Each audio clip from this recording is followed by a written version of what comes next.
नमस्कार, मैं अंजना और आप देख रहे हैं खाकी वर्दी। आइए रुक करते हैं आज की बड़ी खबर पर। रायगढ़ के धेरंड शाहपुर के नाराज किसानों ने रायगढ़ जिला कलेक्टर कार्यालय पर निकाला मार्च। शेतकरी संघर्ष समिति पेजारी और धाकटे शाहपुरा डिवीजन विभिन्न मांगों को लेकर आक्रामक। 4,80,894,000 प्रति हेक्टेयर की दर की मांग। सहमति सूचक के साथ भूमि अधिग्रहण पुरस्कार का किसानों का विकल्प। उद्योग और प्रभावित किसानों के बीच समझौता ज्ञापन पर हस्ताक्षर किया जाना चाहिए। आंदोलनकारी किसानों ने इस संबंध में राज्य के उद्योग मंत्री के साथ बैठक की मांग की। रायगढ़ जिले के अलीबाग तालुका में शाहपुर धेरंड औद्योगिक क्षेत्र तक पहुंच मार्ग के लिए भूमि अधिग्रहण प्रक्रिया पर सैकड़ों किसानों ने आपत्ति जताई है और सतत विकास की मांग की है। किसानों ने सरकार द्वारा स्वीकृत दर को अस्वीकार कर दिया है। इसके साथ ही शेतकरी संघर्ष समिति पेजार धाकटे शाहपुरा विभाग की ओर से आज रायगढ़ जिला कलेक्ट्रेट कार्यालय, प्रांतीय कार्यालय और महाराष्ट्र राज्य औद्योगिक विकास महामंडल को विभिन्न मांगों को लेकर मांग पत्र सौंपा गया। किसानों ने सहमति से भूमि अधिग्रहण अवार्ड का विकल्प चुना है और 4,80,894,000 रुपए प्रति हेक्टेयर की दर से जमीन देने की मांग की है। किसानों ने यह भी आरोप लगाया है कि सरकार ने नियोजित अधिग्रहित क्षेत्र के बारे में किसानों को गुमराह किया है। किसानों ने आरोप लगाया है कि सरकार ने मौजे शाहबाज में जमीन अधिग्रहण के लिए सभी जमीन मालिकों को व्यक्तिगत नोटिस जारी किए बिना MIDC अधिनियम 1963 की धारा 33 यानी 1 और 33 यानी 4 के अनुसार भूमि अधिग्रहण प्रक्रिया का उल्लंघन किया है। यह भी मांग की गई कि उद्योग और प्रभावित किसानों के बीच एक समझौता ज्ञापन पर हस्ताक्षर किया जाए। स्थानीय जमीन मालिकों और शिक्षित युवाओं को विरासत के अधिकार के साथ नौकरियों में शामिल किया जाए और इन मांगों के अनुसार राज्य के उद्योग मंत्री के साथ एक निर्णायक बैठक आयोजित की जाए। एक विकसित भूखंड की भी मांग की गई है। चेतावनी दी गई कि जब तक इस मामले में उचित न्याय नहीं मिल जाता यह लड़ाई जारी रहेगी।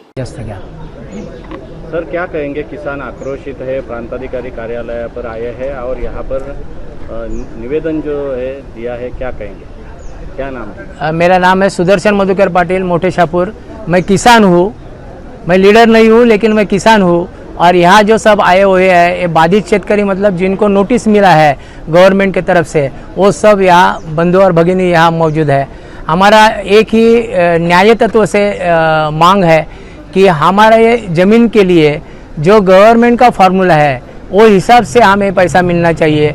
रेडी रेकनर 1,03,00,000 होने के बजाय गवर्नमेंट ने वहाँ 14 लाख कुछ फिगर वहाँ डाली है, तो वो जो आने वाली रकम है वो बहुत कम है। उसके साथ ही साथ 15% 15% विकसित ज़मीन हमें मिलनी चाहिए। पुनर्विकास गाँव वालों का होना चाहिए। उसके साथ ही साथ नौकरी की हमें मिलनी चाहिए जो यहाँ होने वाला है। और जो कुछ हो रहा है उसके लिए हमें कलेक्टर साहब या मंत्री महोदय या आमदार साहब, वो जो कमेटी है उसके साथ बाधित जो शेतकरी है यहाँ का, उनकी मुलाकात होनी चाहिए, उनकी मीटिंग होनी चाहिए। बाकी के गांव के शेतकरी लेके वहाँ मीटिंग नहीं होनी चाहिए। हमारे साथ जो बाधित शेतकरी है उनके साथ मीटिंग होनी चाहिए। तो हमारी जो मांगे है वो हर एक शेतकरी जिलाधिकारी साहब के सामने या मंत्री महोदय के सामने मांगेंगे।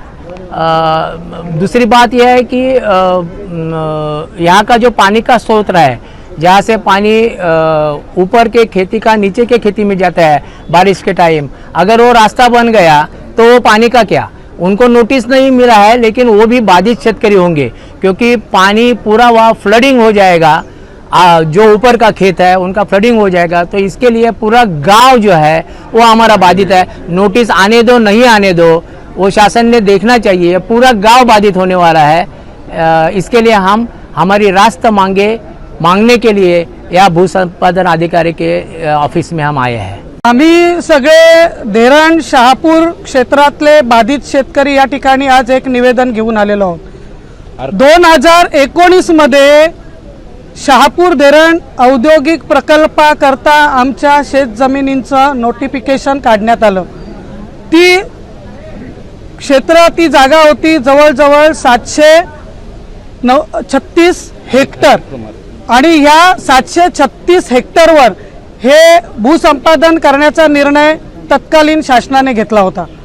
2019 पर्यंत टप्प्याटप्प्याने 2019 पासून ते या 25 पर्यंत टप्प्याटप्प्याने काही भूसंपादनाच्या त्यांनी टप्पे पूर्ण केले, परंतु ती सगळी प्रक्रिया अपूर्ण ठेवली आणि त्यानंतर त्या जमिनींवर औद्योगिक क्षेत्राकरता संपादित नियोजित संपादित जमिनी असा शेरा मारण्यात आला आणि 2019 पासून आमच्या जमिनींचं जे रूप आहे ते बदललं गेलं आहे, म्हणजे त्याचा दर्जा बदलला गेला आणि तो दर्जा औद्योगिक जमीन असा दर्जा सातबाऱ्यावर देण्यात आला आणि त्यामुळे रेडी रेकनर किंवा त्या जमिनींचे भाव किंवा त्याची बाजार मूल्य हे आता औद्योगिक जमीन म्हणून आकारण्यात आलेलं आहे। असं असताना 734 हेक्टरचं आतापर्यंत काही संपादन पूर्ण झालेलं नसताना आत्ता मागच्या महिन्यात 33-3 प्रमाणे सक्तीच्या भूसंपादनाची नोटीस स्थानिक शेतकऱ्यांना आली आणि शेतकऱ्यांवर आता सक्तीचं भूसंपादन लादण्यात आलेलं आहे। त्या संपादनाचा मोबदला मात्र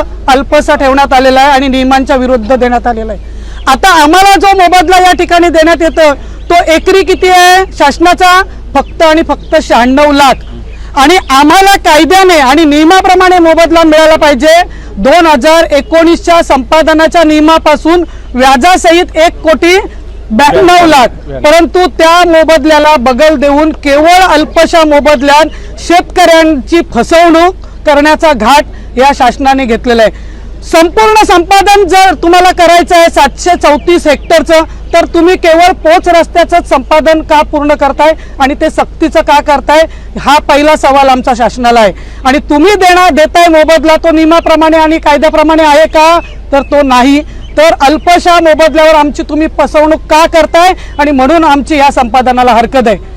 आमचा विकासाला विरोध नाही, पण आम्हाला नैसर्गिक न्याय तत्वाने आणि कायद्याने आमच्या मागण्या आहेत, त्या जर पूर्ण होत नसतील तर मात्र आमचा या संपादनाला विरोध आहे। या मागण्या काय आहेत?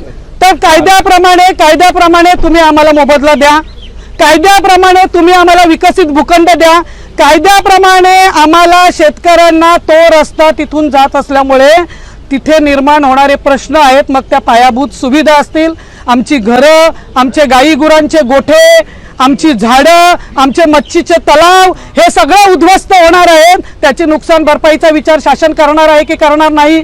वर्षानुवर्ष खाडीमध्ये जाणाऱ्या पाण्याचे जे नैसर्गिक स्रोत आहेत ते बंद होणार आहेत आणि पर्यायाने उरलेली शेत जमीन ही निकामी होणार आहे, त्याचा मोबदल्याचा विचार तुम्ही करणार आहात की करणार नाहीत? तर अशा अनेक मागण्या आम्ही या निवेदनाद्वारे देऊन आम्ही या सक्तीच्या संपादनाला हरकत करणार आहोत। आमचा या शासनाला सांगण्याचा हा उद्देश आहे की तुम्ही शेतकऱ्यांना असं सहज हलक्यामध्ये घेऊ नका, कारण शेतकरी जागा झालेला आहे, त्यांनी कायदे जाणून घेतलेले आहेत, त्याचं होणाऱ्या नुकसानाचा त्यांनी आढावा घेतलेला आहे आणि ते नुकसान आम्हाला रीतसर मिळत नसेल तर आमचा विरोध आहे। आता आज आम्हाला उद्यापर्यंत आमचं म्हणणं आणि हरकती देण्याची संधी दिलेली असताना देखील आता तलाठी आणि सर्कल त्या ठिकाणी सत्तेचा ताबा घेण्याकरता नोटिसा बजावण्याचा डाव आखत आहेत, पण आम्ही तो डाव उधळून लावणार। आम्ही शेतकरी जागे झालेलो आहोत, आम्ही इंच जमीन त्या ठिकाणी आंदोलन करून लढवू, परंतु शासनाचा हा डाव हाणून पाडू हे मला या माध्यमातून सांगायचं आहे आणि त्याच्याकरता आम्ही एकत्र जमलेलो आहोत। नागपुर में चोर ने चोरी को अंजाम देते हुए 3.75 लाख रुपए के सिक्के सहित 4.87 लाख रुपए किया चोरी। सीसीटीवी में चोरी की वारदात रिकॉर्ड। 5, 10, 20 के सिक्के बोरी में भरकर चोर हुआ फरार। इन दिनों नागपुर में चोरों के निशाने पर शराब की दुकानें हैं। पिछले 2 सप्ताह में चोरों ने कई वारदातों का अंजाम शराब की दुकानों में दिया है। 16 तारीख को एक शराब की दुकान में एक चोर ने 4,87,000 रुपए के कैश पर हाथ साफ कर लेता है। सबसे आश्चर्य की बात यह है कि 4,87,000 में 3,75,000 रुपए के सिक्के हैं और अन्य नगद है। सीसीटीवी कैमरे के आधार पर पुलिस ने एक आरोपी को पकड़ा है और उससे पूछताछ कर रही है। पुलिस ने राजा खान नामक आरोपी को हिरासत में लिया है। उसे चोरी का कुछ माल भी जब्त किया गया है। सीसीटीवी में दिख रहा है कि देर रात चोर ने शटर को बीच से ऊपर उठकर भीतर प्रवेश किया, सिक्के सहित दुकान में रखे रुपए चोरी कर लिए, जिसमें 3,75,000 के सिक्के ही थे। शराब की दुकान में 30 से 35,000 चिल्लर पैसे रखते हैं, इसलिए दुकान में 5, 10 और 20 के सिक्कों के अलग अलग पैकेट बनाकर काउंटर में रखे थे। फुटेज खंगालने पर रात 3:41 से 4:10 के बीच चोर भीतर जाता है, चोरी करके बाहर निकलता दिखाई दिया। पुलिस ने फुटेज के आधार पर राजा खान की पहचान की है। महाराष्ट्र में बारिश का कहर, रायगढ़ में स्कूल बंद, मुंबई और आसपास के जिलों में येलो अलर्ट। महाराष्ट्र के कई जिलों में भारी बारिश ने दस्तक दे दी है। मौसम विभाग ने गुरुवार को मुंबई, ठाणे और पालघर जिलों के लिए येलो अलर्ट और रायगढ़ तथा रत्नागिरी जिलों के लिए ऑरेंज अलर्ट जारी किया है। रायगढ़ जिले में रात भर से जारी मूसलाधार बारिश को देखते हुए प्रशासन ने सभी स्कूलों में छुट्टी की घोषणा की है। तेज हवाओं के साथ बारिश, भारत मौसम विज्ञान विभाग यानी IMD के अनुसार कुछ इलाकों में 40 से 50 किलोमीटर प्रति घंटे की रफ्तार से तेज हवाएं चलने की आशंका है। पश्चिमी महाराष्ट्र के क्षेत्रों में आज और कल के बीच भारी बारिश की तीव्रता और बढ़ सकती है। स्थानीय तौर पर कुछ क्षेत्रों में अल्प समय में 70 मिलीमीटर से अधिक वर्षा दर्ज होने की भी संभावना है। पहाड़ी क्षेत्रों में विशेष सावधानी, पुणे, सतारा और रायगढ़ जिलों के पहाड़ी हिस्सों में पूरे दिन बारिश होने की संभावना है। मौसम विभाग ने विदर्भ क्षेत्र के नागपुर, चंद्रपुर, भंडारा और गढ़चिरौली में भी व्यापक बारिश का पूर्वानुमान जताया है। लोगों को सतर्क रहने और अनावश्यक यात्रा से बचने की सलाह दी गई है। मुंबई में 24 घंटे तक बारिश का दौर। मुंबई में आज भारी बारिश की संभावना बनी रहेगी। 21 जून को भी वर्षा जारी रह सकती है, जबकि 22 या 23 जून को थोड़ी राहत मिलने की उम्मीद है। हालांकि अगले सप्ताह फिर से बारिश लौट सकती है। इस दौरान मुंबई में तापमान 25 डिग्री सेल्सियस से 32 डिग्री सेल्सियस के बीच रह सकता है। ठाणे में नुकसान लेकिन राहत। ठाणे नगर निगम के अनुसार शहर में पिछले 24 घंटे के दौरान भारी बारिश और तेज हवाओं के चलते पेड़ और दीवार गिरने की घटनाएं सामने आई हैं। हालांकि अभी तक किसी के घायल होने की सूचना नहीं है। बारिश और तेज हवा के कारण मुंबई से सटे पालघर जिले के नायगांव में एक बिजली ट्रांसफार्मर बीच सड़क पर गिरा, जिससे ट्रैफिक जाम हो गया। आज पालघर में बारिश का रेड अलर्ट जारी हुआ था। अब तक के लिए बस इतना ही। फिर मिलते हैं एक ऐसी ही बड़ी खबर के साथ। तब तक के लिए नमस्कार और देखते रहिए खाकी वर्दी।